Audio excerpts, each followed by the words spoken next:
Hello everybody, this is just a short presentation on thought experiments. Thought experiments are an important part of philosophy.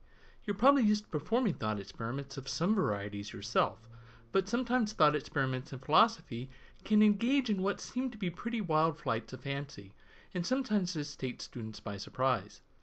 The purpose of this brief presentation, therefore, is to explain to students the purpose and nature of thought experiments and why they are important even when the thought experiment is about something unlikely ever to actually happen.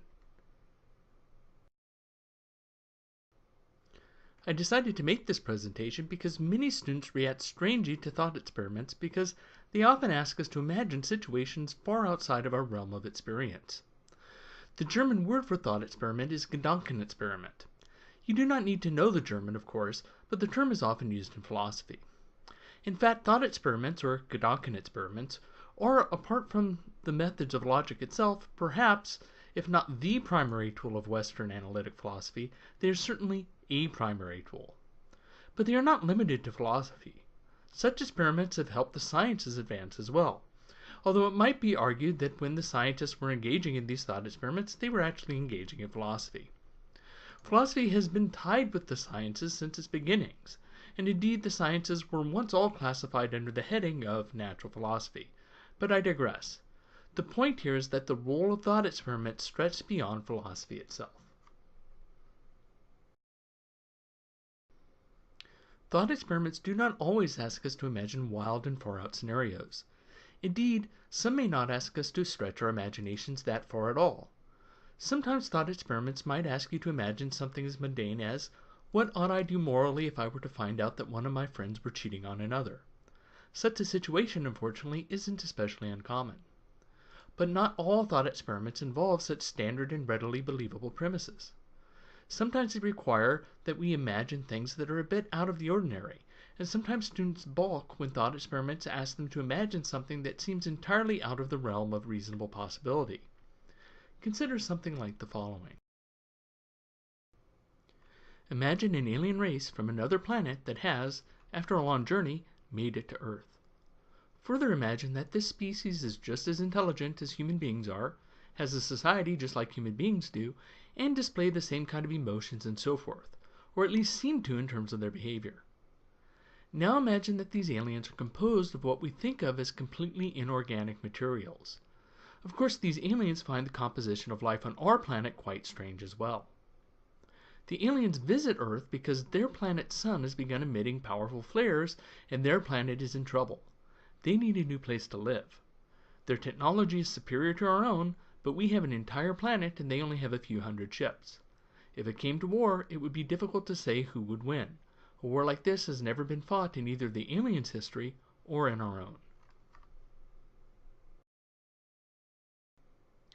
Among the Earth leaders there are those, let's call them the Hawks, who are confident that we can win this battle. They believe that using nuclear weapons to create an EMP, an electromagnetic pulse, would destroy the alien central nervous system. It would do a great deal of financial damage to human beings, but cost us very few lives. If this was successful, the war could be won rather quickly.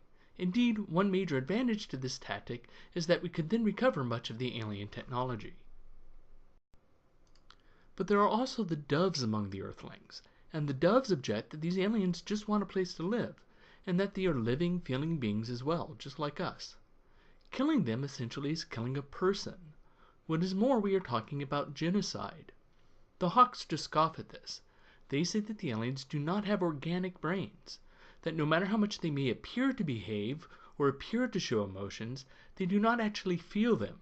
So it would not be immoral to do anything we want to them, whether it is kill them, imprison them, or vivisect them alive to see how they work. The Hawks argue that the alien brains are just machines or evolved computers that dumbly follow the laws of physics. These inorganic brains, they argue, cannot actually experience pain, fear, love, joy, or anything else any more than we typically believe our smartphones can. The doves, however, argue that just because the brains of the aliens are made out of different material, that is no reason to treat them differently. To do so would be a type of bigotry. We know the same thing about the aliens regarding their conscious lives as we do about each other. We know about their behavior. We cannot look inside of each other and tell if the person sitting next to ourselves is conscious, organic brain or not. Ultimately, what we have to look at is the fine-grained functionality of the brain and the behavior produced by it. Humans have looked at the brains of the aliens and know that they function in the same basic way as our own do. We also know that they act and behave in the same basic way as human beings do. That is to say that the aliens seem to exhibit the same types of behaviors that we associate with rich internal lives. So the reasonable assumption for us to make, or so argue the doves, is that the aliens have the same kinds of conscious lives that we do. Among the aliens, there are hawks and doves as well. The alien hawks believe that they can modify an Earth virus to decimate the population, leaving the rest of the Earth and the infrastructure intact. They can send the virus down to Earth and hang around out of reach of any weaponry until it does its work. The alien doves make the same objection that the Earth doves do. They say that the Earthlings are people just like they are, and so killing them would be mass murder and genocide. But like the Earth hawks, the alien hawks scoff at this. They argue, as the Earth hawks did, that the Earth brains are not made of the same materials as their own.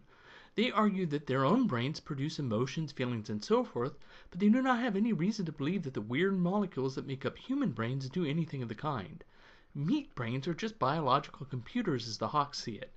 Humans can produce behavior that looks as if it displays emotions and feelings, but really human brains are just following the dumb laws of chemistry and have no real experiences at all. Okay, so now this is a far-out scenario.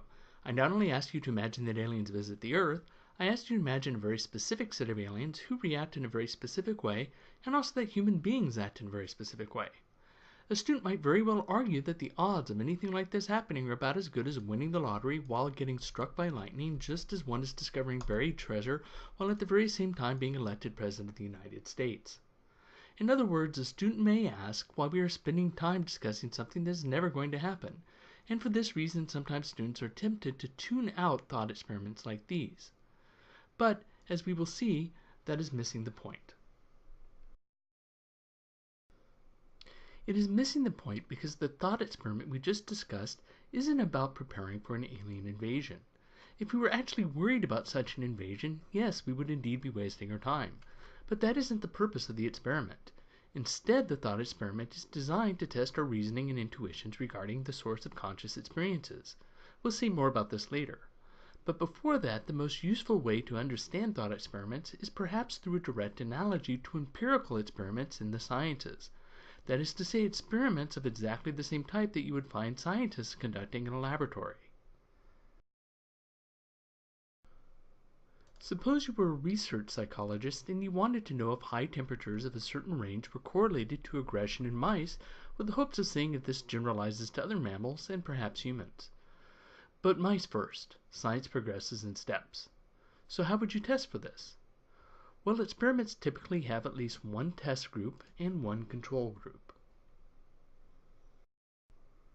So one way to test this might be to place a dozen or so mice in one cage at normal room temperature, say 78 degrees, and another group in a cage kept at 99 degrees. One can then count the incidence of aggression and see if the hotter or cooler cage has more aggression and whether or not this difference is statistically significant. But this is not yet enough for a good experiment. Suppose that you put 6 mice in one cage but 10 mice in another. If you do that, then any change in aggression might have to do with population. Suppose that you place one cage in a place where there is light 20 hours a day and another in an area where there is normal light cycles. In that case, the change in light exposure might be causing any change in behavior. We don't want that variable affecting the experiment either. Or suppose that the mice in one cage were of one species and the mice in another cage were of another. Here we have brown mice in one cage and white mice in another. Genetics is important. Laboratory mice are deliberately inbred to the point of being near genetic clones of one another precisely for the purpose of doing better experimentation. We really need to be careful of everything. There might be a generator next to one cage that disturbs one group of mice with noise, or one group might receive a breeze while others do not, or one group might get more water or different kinds of food, or more handling from the researchers, or have more toys in their cage. Scientists try to control for all of these things. So here's what the cages may look like after trying to control for more of these variables. But why is variable control so important, and what could this possibly have to do with thought experiments? It is just this: a laboratory experiment allows the researchers to keep as many variables constant as possible except for what the scientists are testing. If the cages are identical size, have identical mice, given identical opportunities to eat, exposed to identical noise and human contact, and so on, for every major variable, the more variables that are controlled for, the more sure we can be that any statistically different result is the result of the one variable we changed, in this case temperature. Of course, this is one of the reasons why the process of peer review is so important in science. Often scientists forget to control for a key variable, or run a test in such a way that the effect could have been caused by multiple things. For example, the experiment we just described above might sound like we took everything into account, but what if one group of mice had a different ratio of females to males? If mice fight over mating, this could definitely result in aggression. At this point, the similarity between thought experiments and laboratory experiments should be becoming clearer. What they both do is attempt to keep all the variables the same, except for what the experimenter is trying to test for. The scientist is usually trying to test for results that are empirically measurable by instruments or directly with the senses, while philosophers are usually trying to test for intuition, logical consistency, or to see what further conclusions are required if a premise or principle is accepted. Though it is worth noting that there are those who engage in experimental philosophy which uses empirical measurements as well. Notice how little it would mean to say how unrealistic the mouse experiment is. But this objection could be made. After all, what are the odds of finding mice living in nature sharing such exact conditions? These two groups of mice are in the same number, have the same kinds of food and the same amount of water, are exposed to the same amounts of light and noise and other distractions, they have the same air quality. Indeed, the mice are near genetic copies of one another. Write down the list, variable after variable. It's the same between the two groups, except for the single variable of temperature. A student of the same mind who objected to the thought experiment with aliens might make the same objection here. This is just never going to happen in nature. One would have a better chance of discovering a million-year-old ancient city underneath LA during an earthquake and finding out that it contains a giant golden statue of my own likeness than that ever happening. Seriously, the odds of having two groups of mice nearly genetically identical alone would be astronomically small. But making this objection would miss the point. While it is true that two groups of mice are exceedingly unlikely to ever live in almost identical except for one variable conditions in the wild, this objection misses the point of the experiment entirely. The point of the experiment wasn't to simulate something that is going to happen in the real world. The point of the experiment was to test to see if temperature was linked to increased or reduced aggression. Whether or not it is even the case that aliens exist is just as irrelevant to our concern as it is to the scientist whether or not there are populations of mice out there in the real world that exactly duplicate the control and test conditions in her experiment. Thought experiments and laboratory experiments are alike in this respect. They're controlling for individual variables by setting up what are often unrealistic cases. What variables are we keeping the same in our thought experiment and what are we changing? Let's consider it again. We had humans and we had aliens, each made out of different stuff. Humans are made out of the normal organic meat stuff that we are used to, while the aliens are composed of what we normally consider inorganic compounds. All we know about the situation is the behavior of the humans and the aliens. The human hawks argue that aliens are like machines that do not feel anything, while the human doves argue that they are non-human people. Likewise, the alien hawks argue that human brains are just meat machines and that they do not feel anything, while the alien doves argue that humans are non-alien people. The variable being changed here is what the brains are made out of. Everything else is kept the same.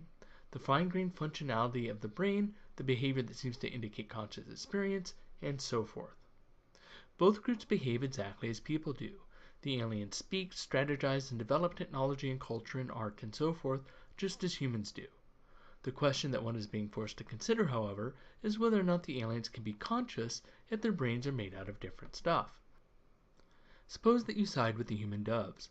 This essentially means that you're saying that you believe that what is important isn't what a brain is made out of, but how it functions and the behavior it produces. This might have important implications for AI as we simulate larger and larger brains. Siding with the Hawks also has implications. Of course, the purpose of today's lecture isn't to settle any issues about consciousness, but rather to show how such thought experiments can have value. Of course, these are not purely idle considerations either. IBM has announced that it has plans to create a neural network that will simulate the same number of neurons as the human brain has, and believes it can do so by 2021. If you take them seriously, thought experiments can become a useful tool in your toolbox. They are not only of interest to philosophers. Science is filled with the use of such thought experiments. When scientists do experiments like those with the mice described earlier, they are doing empirical research. But when Einstein asked himself what it would be like to travel at the speed of light, this wasn't a laboratory experiment. He was performing a thought experiment. When Darwin asked what would happen if a varied population with the ability to pass on traits continued reproducing in an environment where those traits could affect their reproductive success, he too was engaging in a thought experiment. Nor are these two isolated cases.